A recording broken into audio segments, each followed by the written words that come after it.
Okay, whenever you're ready. Good morning, classmates. My name is aaquino, and I'm with the Arts Entertainment Group. And can anyone of you guess what is the closest star to the Earth? Well, the closest star to the Earth is the Sun. Oh.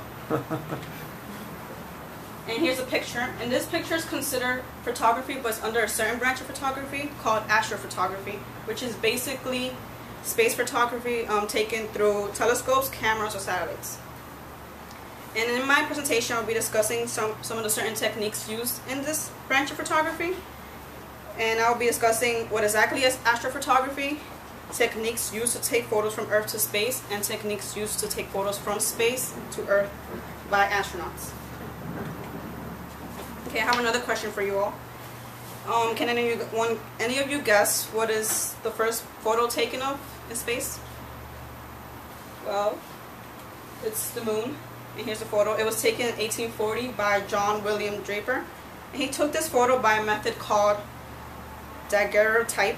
And the daguerreotype was a tedious process, which it consisted of a silver-plated copper that had to be polished and to be used like a mirror. And this is what it consisted of. And by these two photos, we can see that people have been interested in space photography for a long time. And astrographers are able to capture photos such as the moon, sun, and distant stars. But they also can capture photos that we aren't able to see with the naked eye. For example, dim stars, nebulas, which are interstellar clouds of dust and gas, and faraway galaxies.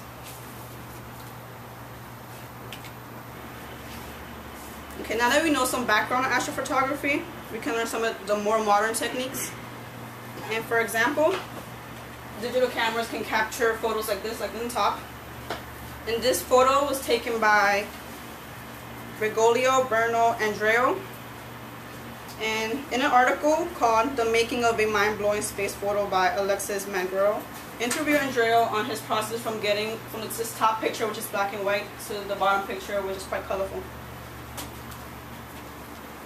And Andreo stated in this interview, "The stuff up there is really dim. The good thing is that the camera records all that, and the trick is to bring it out." And by bringing it out, he means Photoshop, like digital editing tools. And many astrographers use this technique to bring out photos like this at the bottom.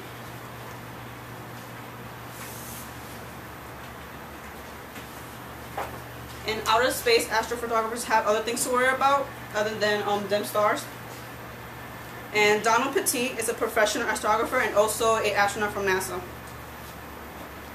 And that's him in the top. And he's under a cloak because you can see that windows reflect the flash. So he has to be under a cloak. And also, there's so many cameras because there's so many things they can capture. And one technique they use is to never turn off the cameras so they can never miss a moment in space. And Nelson Aguilar summarized Don Petit's techniques during a conference in 2012. The article is called How to Take Mind-Blowing Space Photographs from Outer Space. And the bottom picture is from the spaceship that Don Petit was in. And the green thing is an aurora, which is like a glowing green light. And in conclusion, any of you can start off like Andreo, who was once in his car and just looked up in the sky and took a photo, and from there it was a hobby, and now he's a professional astrographer. And you can convert it into something beautiful. Okay.